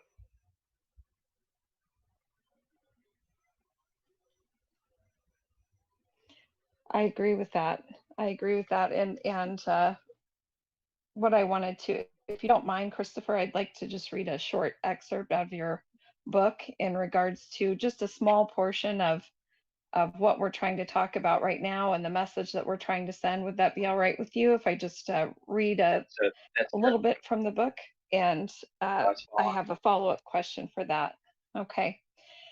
We have some information here just to set the scene. This would be a conversation that you had with an inmate that you developed a very strong relationship with during your time in prison. And this would be the inmate speaking to you in regards to their inside information in regards to your case. And that is CIA Dispatch 1035-960 has been in full effect since 67 to discredit and mislead the American public regarding the assassination through the media. But American law is clear. The state of Texas owes the citizens of the United States a murder trial for the death of President John F. Kennedy.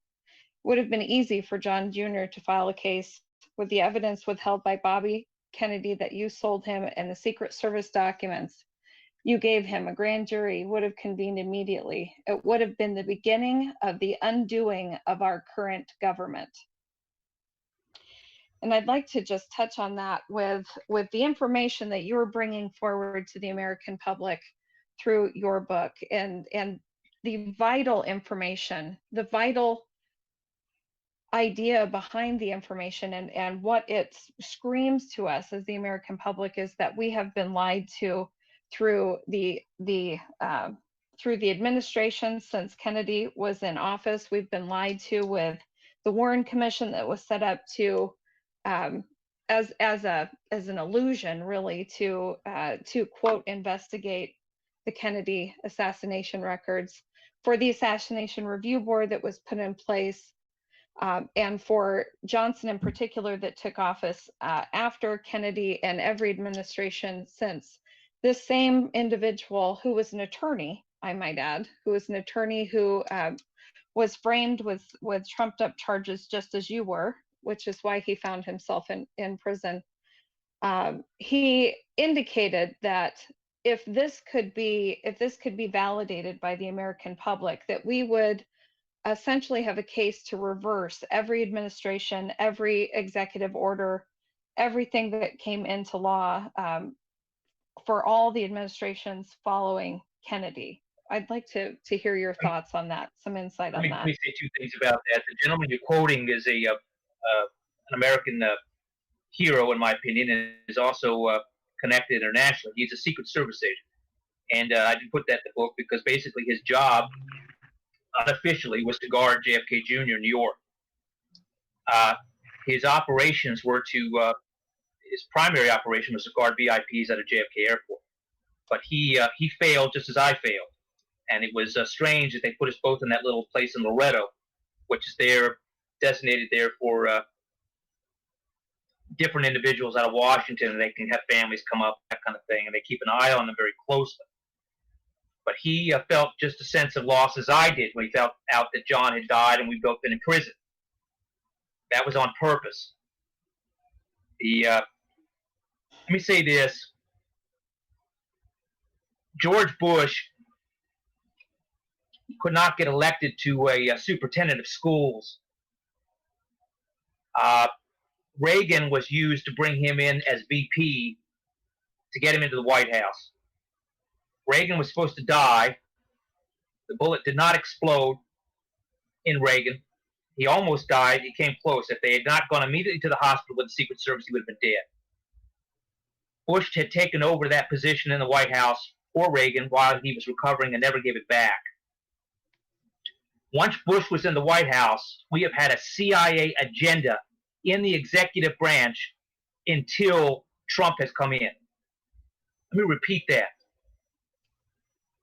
Every president that has been in the executive mansion has been CIA directed, controlled, working with the Central Intelligence Agency until Trump.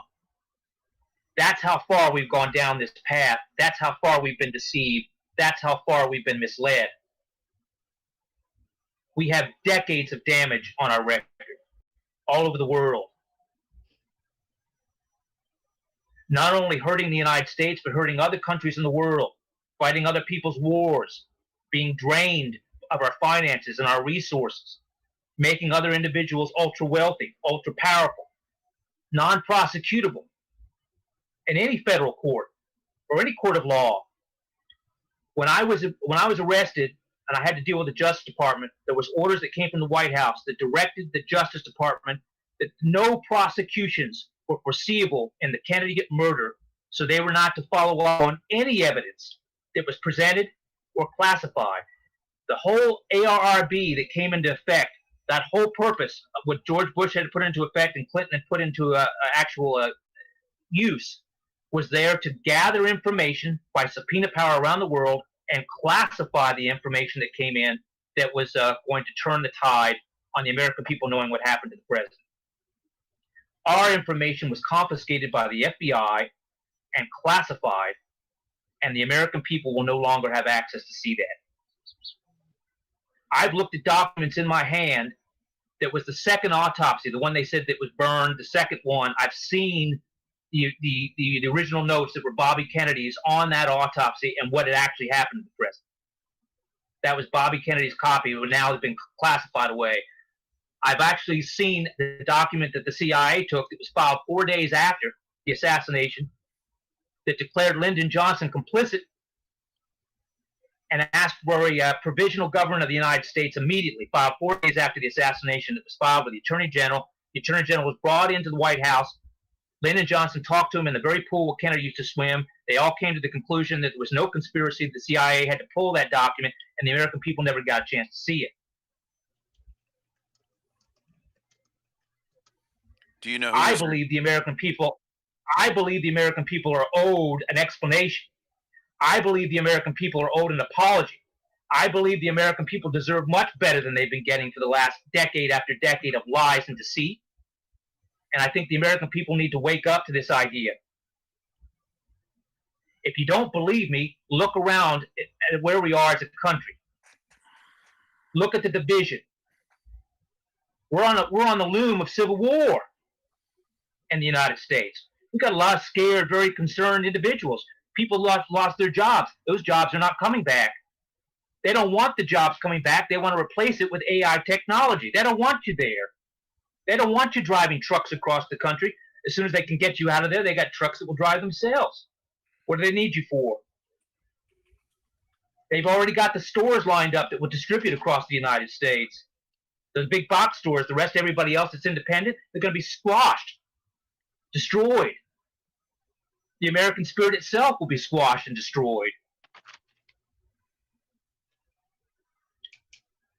This is what the American people need to be having an open discussion about.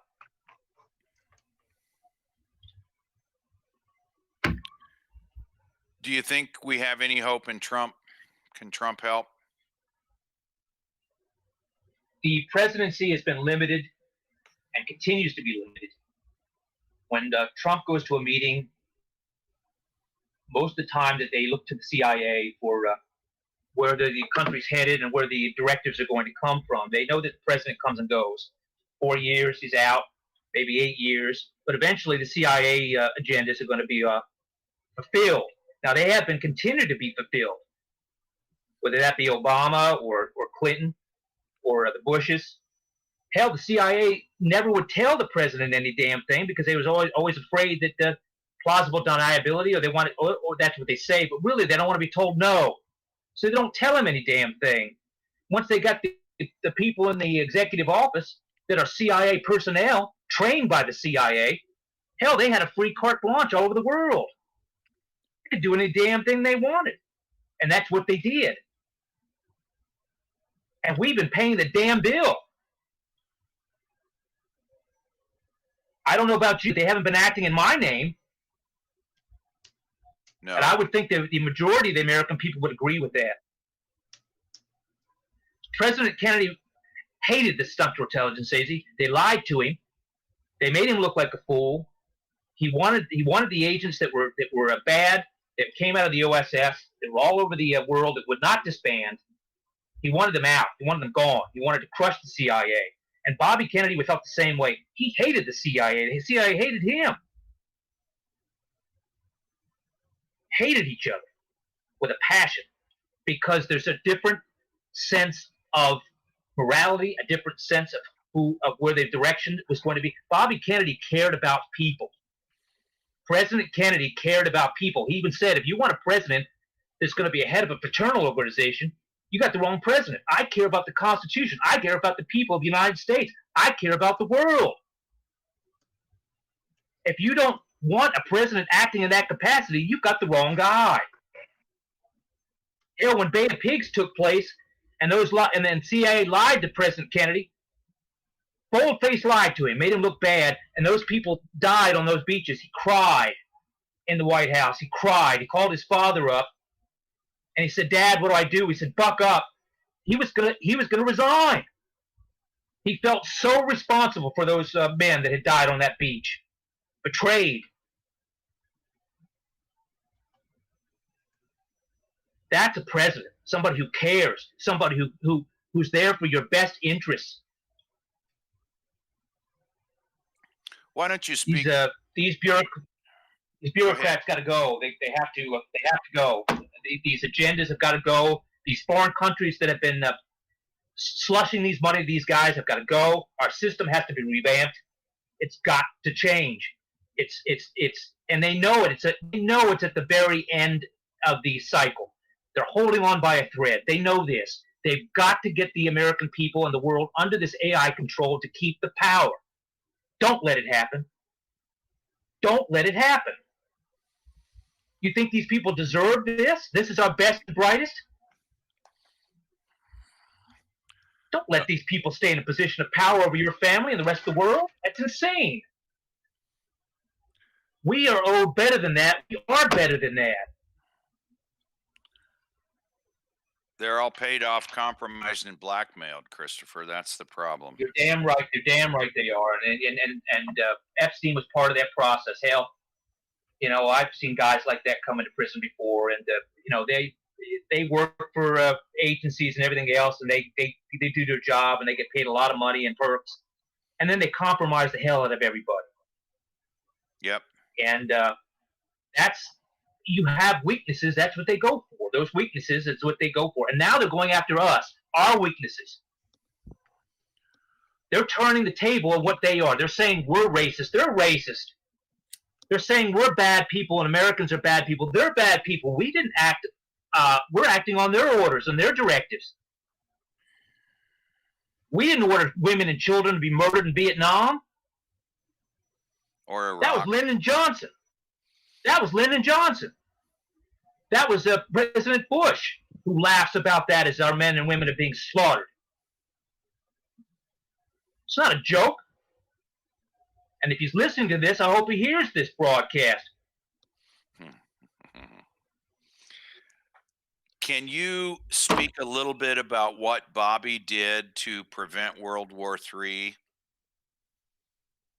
Bobby Kennedy was the backdoor connection that he'd already established to help with the different crises that were going on during the missile crisis.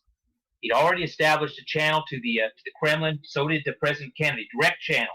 This outraged the CIA and the military and establishment. They were using individuals with helping with these national security concerns, which was a big no-no, and really outraged the community.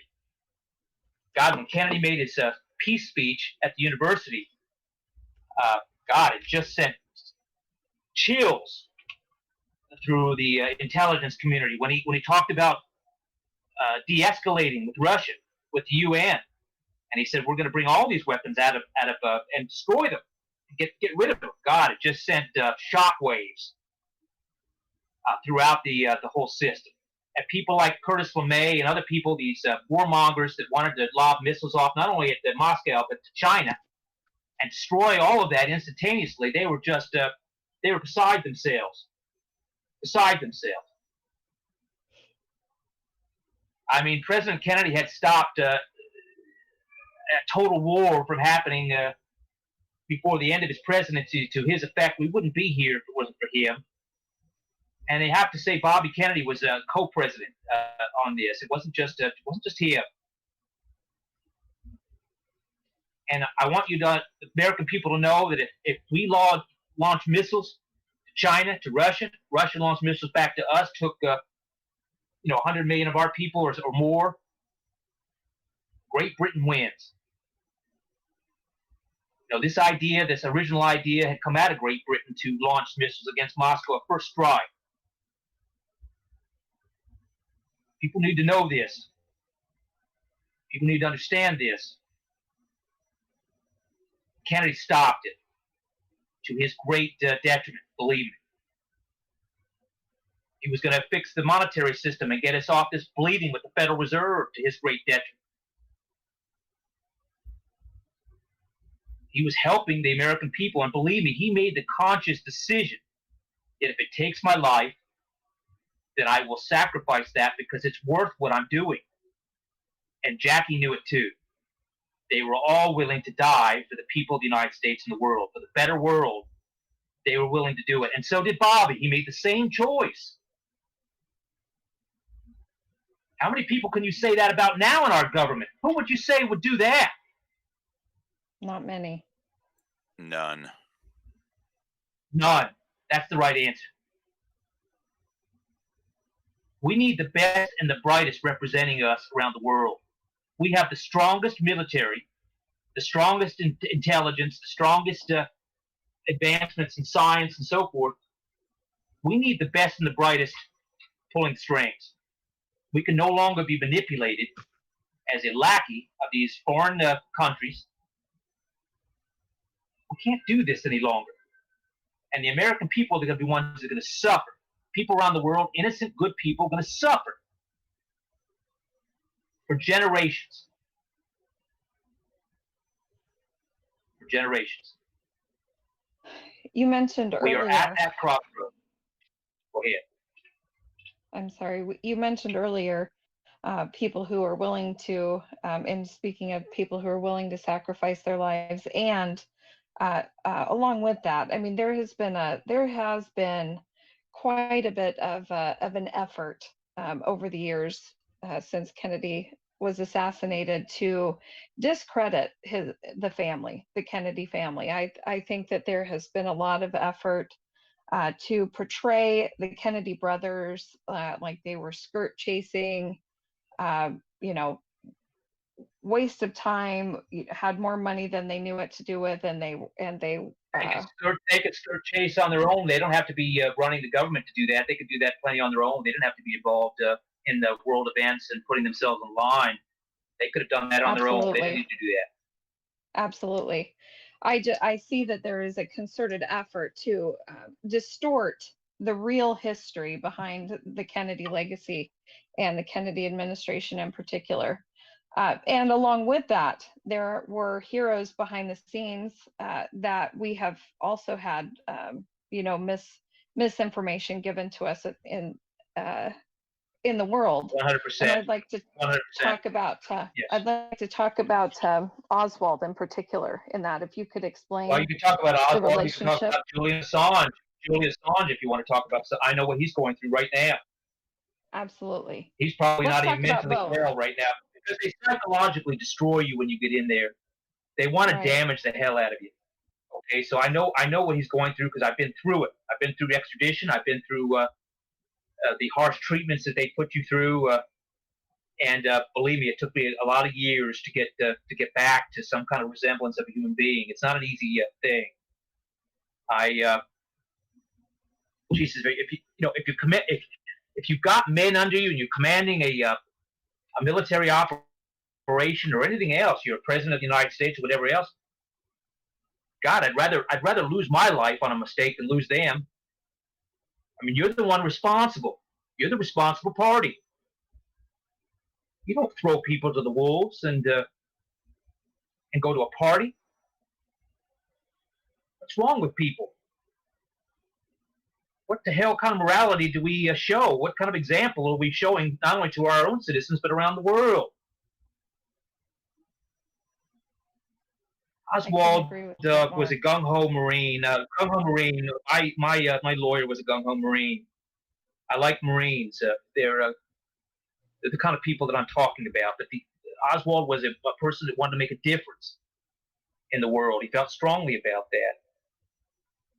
I've had somebody that knew him very well that said that talked with me that said he would have liked me, and that was a big compliment for me. I appreciated hearing that. But he is an admirer of the Kennedys. Wasn't an enemy of the Kennedys. He's working with the Kennedys, for God's sake. He gave information back to the Justice Department that was through a number. And Bobby Kennedy knew this number, and they trusted his information. His information was good. Now, the CIA was also using him, but Bobby Kennedy was using him to find out what the CIA was doing, because his job was to protect his brother.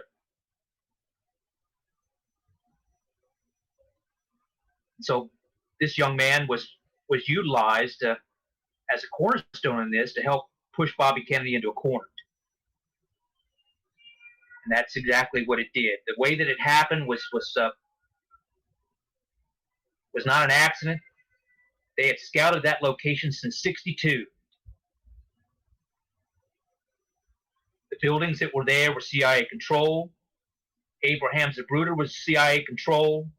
The film that you're seeing has been manipulated out of 2 different films put together. The whole thing is ridiculous. You think to yourself, as a normal thinking human being, on a spur of the moment, who would do this? How would you do this? How can the deception be that great? Why would they do that? Because it wasn't done in an instant. These things were thought about as taking out other world leaders and poisoning other world leaders, or biological weapons that have been developed for other purposes and whatever, and then they get manipulated into something that's bad. And it was turned on to President Kennedy because of who he was. It reversed onto him, and it was pre-set up. Lyndon Johnson was in full control of the Pentagon and the NSA and the CIA before Kennedy was hit. There was no guess. Now, he had some concern whether he was going to be shot too, but the idea was that Kennedy was going to go and he was going to give them the war and all that sort of thing, but he was already in control of that. They had to have him in control of that. They weren't going to get the lapse time between Kennedy's death and trying to figure out who was in control. Lyndon Johnson was in control, believe me. Lyndon Johnson was in communication with the people that were orchestrating the day that it happened. He knew the go-ahead had been given, and he was part of the process. And of course, he and Hoover were able to run the investigation and keep the Russians out of it and keep the American people out of it. Hell, the whole goddamn Warren report was initiated not for the American people. They don't care about the American people. The Warren report was put out there to get the Russians off the hook, because the Russians were putting a lot of pressure on the Johnson administration. Hell, they threatened Lyndon Johnson at the Gulf of Tonkin. They said, "Geez, we're gonna blow your whole cover if you don't stop this shit. We're gonna tell everybody your involvement in the Kennedy assassination, who you really are, if you don't back off." It's always about blackmail and leverage and power. The FBI has enough information to bring this government down right now. But will they release it? No. They don't know what will happen, and they have no directive to do that, so they'll hold it. And they'll use it as a power play. Somebody in the government will say, "Well, I have this on you, or you have this on me, and we can coordinate this." But that's not in the interest of the American public. That's in the interest of power and control, which is the sole purpose of all of this. Now you've got the technocrats joining in on all this because their infrastructure is broad-based. They've got access to all the control systems that the NSA records, and the infrastructure of the internet, programming and all this other stuff, and Google and everything else. So now they've gotten so much power. Before they were just utilized as the NSA comes in and plugs in, or the CIA comes in and plugs. Now they've got power, so now everybody has to be on the same playing field.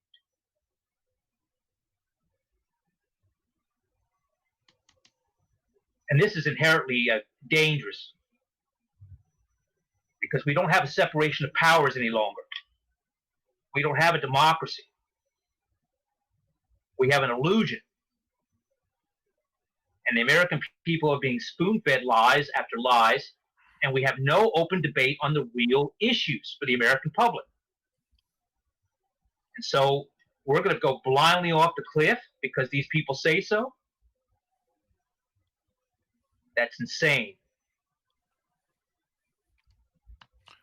Christopher, why? Because when we had such an obsession with Cuba during JFK's administration, did we completely forget about Cuba once he was assassinated and go directly into Vietnam? We had Vietnam was the catalyst that they utilized. Cuba was a they hated the idea of missiles being off the the coast of Florida down there. But Jesus, the Russians were trying to talk some sense into Castro, and Castro had gone a little haywire. But the idea was to have the UN go down there and the inspectors go down there and get this thing handled. But they had to be given orders to use tactical weapons, tactical nukes down there if the Americans invaded. And Kennedy, by not having that invasion, saved us from getting into war. Now, the CIA, on the other hand, wanted this agenda. They wanted to go first strike on Moscow and China. They wanted to get rid of communism before it got too strong and get it out of the way. And Kennedy, both the brothers, said this is insane. You don't solve a problem by killing hundreds of millions of people because it's just some dilemma that you want to deal with. There are other ways to do this, and we can go directly to the source, and we can have open discussions, and we all breathe the same air, and we all have the same planet, etc., etc. And this is the idea, that you find a common ground, and nobody wants to be annihilated on either side. So let's find a common ground, and we'll work from there. And we're going to have differences, but we can live with those differences. If I have a neighbor that has a different idea than me, as long as he respects me and I respect him, what's the problem? Why do we have to go kill each other? Kennedy was dangerous because Kennedy made sense, and Kennedy's ideas were working. The changes we were making would have affected the world in a positive way for decades and decades to come. Instead, we got off the rails. Bobby Kennedy was totally crushed, disillusioned, finally decided to go back in '68 and killed him. Well, that was it. Where have we gone from there? We have Gerald Ford, who's an FBI informant, come in. He's just lucky to be there. Then you got Nixon, who had an agreement, with his agreements with Johnson, not to betray that, and he started to crack. The CIA got him out, and on it goes. So eventually, we have just a plain CIA agenda in there since Bush. These guys are slick. When I watch Obama, he's likable. He's a very likable guy. He's likable for a reason. His family, his stepdad, and the Bushes have known each other for and done business for many years. He's not what he appears to be, and he's slick, and he's well educated, and he comes across well, and he's what the American hopes to be. The problem is, it isn't there. The betrayal continues. What can you tell us about the relationship and the trip that JFK Jr. made to Cuba and his relationship with Castro? He was gearing up. That you see him on the Mount Rushmore taking pictures. That's not coincidence. Yes. He's taking pictures around Mount Rushmore because he wants to run. He's going to step up. Okay. He has relationships with Mr. Trump. He has relationships with the Castro. He has relationships with other people to get these agendas in line, get their green light on this, and move forward. He never got the chance. And if John had become a senator out of New York or the president of the United States, 9/11 would not have happened. Period.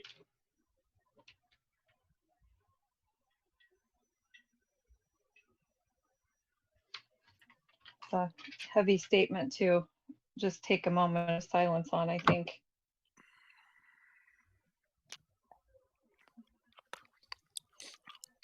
Okay, Christopher, we're approaching 2 hours.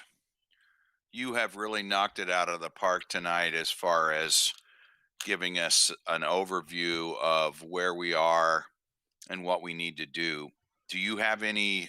Well, first of all, will you come back? Well, I'd be happy to come back, but I want to say this in the conclusion. If President Kennedy was alive today, or Bobby Kennedy were alive today, they would ask the help of the American people and the people around the world to join together.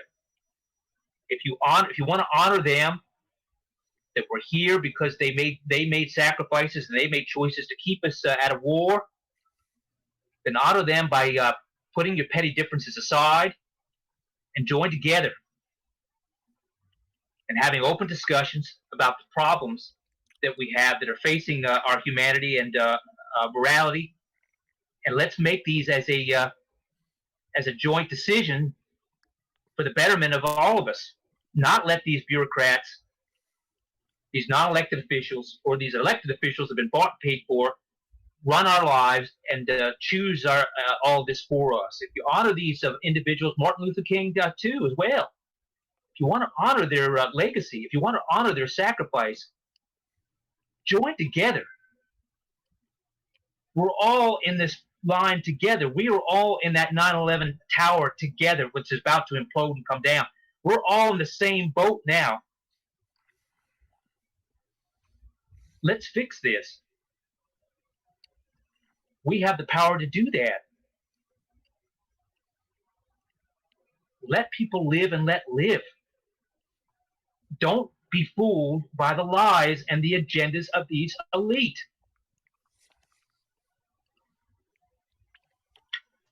I take this on as a personal responsibility as an American and as a patriot to spread this information and to find common ground with anyone that I have disagreements with, or anyone that sees the world differently than I do. And I think that common ground can absolutely be what is our future and what is the future for our children. And I think that conversation needs to start with everyone that you come into contact with, whether that be friends, family, your people at the local stores, your coworkers, whatever it might be. I think that that's how we start to make sure that we do our parts, every single one of us on this live stream tonight, to make sure that we're opening our eyes to what's really ahead of us if we don't do our part and take a stand. And I want to thank you, Christopher, so much for your words. You really moved me tonight in a way that I can't really put words to. And I so much appreciate your time that you have given to us and given to the American people and the world, really, and getting people to understand where we've been, where we are, and what we have as a responsibility, each and every one of us. And with that, I agree with all that. Let's make our children proud of us. Let's live backwards, like we were on our deathbed. Let's be proud of ourselves. Let's do the right thing. Not what we can do, but what we should do. Let's do that. Absolutely. With that, I do have 2 zinger questions. Is that okay? Can I slide in 2 zinger questions? Throw those at me. Okay, go ahead. Well, I do want to talk about the fact that you were able to retain some very important information, I believe. So you can correct me if I'm wrong, but you were able to retain the recordings, the secret recordings from the They're not happy. They're not. The CIA was not happy about that in the slightest. But the problem was that I held out. I held out against better sense and people that I watched die and everything else. It was a living hell in there, maximum security. But I held out, and I would not hand over those recordings to have them demolished or put into a position where the American people could never hear them. And so they finally got frustrated with me to the point where the CIA backed off, and the Justice Department said, "Listen, we got to debrief this guy before the Bush election. Let's just get him in there." And they did that, and they reluctantly allowed me to keep this, and that was part of my agreement. And hopefully we can talk more about that when this documentary or something else comes out. But the fact of the matter is, sure. it's a privilege for 25 years, whatever it's been, to hold these White House recordings of what President Kennedy had said that are unedited, and show on the record who he was and what he was doing for the American public, for the world. And I know in my heart that he was a good man. And I'm telling you that he was a good man. And there have been good people all along the way that have fought for us and sacrificed for us and lost their lives. And let's honor them. Let's honor ourselves. Let's have respect for ourselves. We have to go out of this world. Whenever we do go out of this world, let's be proud of ourselves. Let's not go out whimpering. Let's not go out because we're told to put this gun to your head and pull the trigger. Let's stand up. Let's be proud of ourselves. That's the way I would like to see America react to all of this. Is there anything on the recordings? I know that that we can hopefully hear about those in detail in the near future. Is there anything on those that you could possibly give us just a little bit of a crumble or a little piece of information that maybe was near and dear to your heart? I can't unfortunately do that, only because not because of the agreements that are in place. But I can say this. President Kennedy had made one remark saying he was going to be the most unpopular president in 1964 with his own government, the least popular president in history, because the changes he was making were radical enough and against the agenda enough that they were serious enough that he understood that his life was on the line. And he wasn't sure about this election coming up in '64. He was unsure that he was going to make it back in. There was also a scandal that was going to be placed upon him by Lyndon Johnson, trying to make him complicit. If Lyndon went down, they were going to try to attach that to the Kennedy brothers as well. They were prepared for that fight. But the fact of the matter is, he was battling a lot of snakes and a lot of enemies to try to do the right thing. And I hope at the right moment, the right time, the majority of the populace can hear some of that, and that has not been edited. It's raw. And I think it's for me. I know for me it was extremely moving, and I hope it would be for the public at large as well.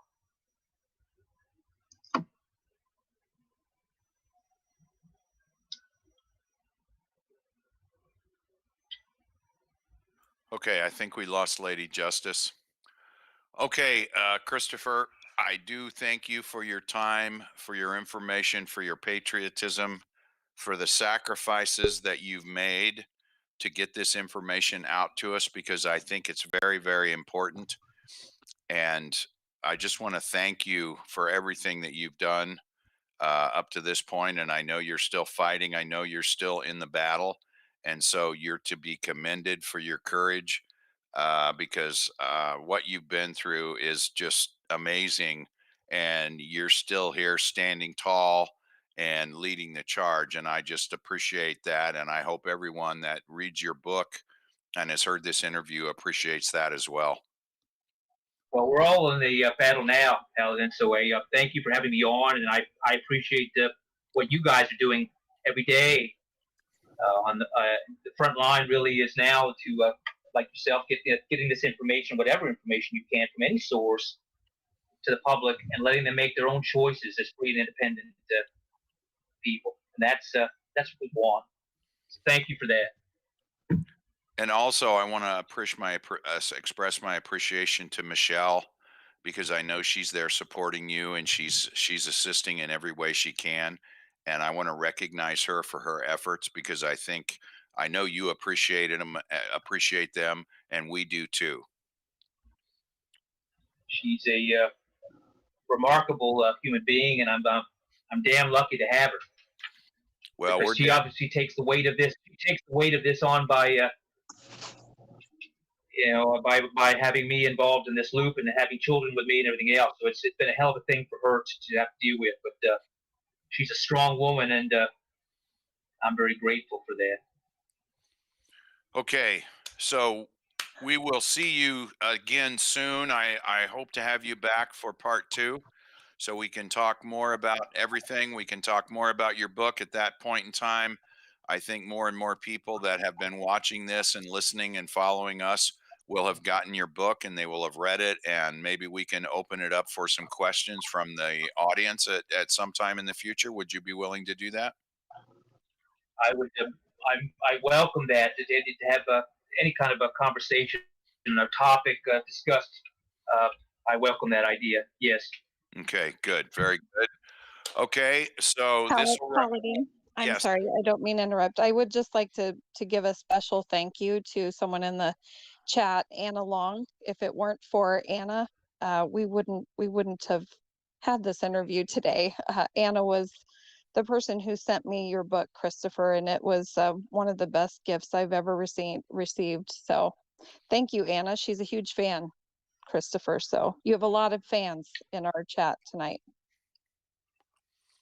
You guys have been more than kind, and I appreciate that you had me on.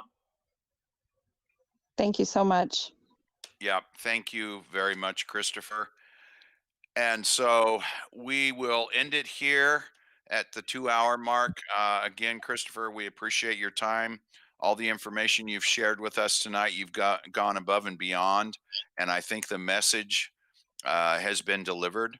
And so I hope people that were here are able to listen to this and watch this again, because they're going to get things every time they listen to it. And for those who weren't able to be here tonight, I hope they're able to listen to this in the next few days when we get it up so they can hear your message. And with that, I will wrap it. It's a wrap, everybody. Paladin out.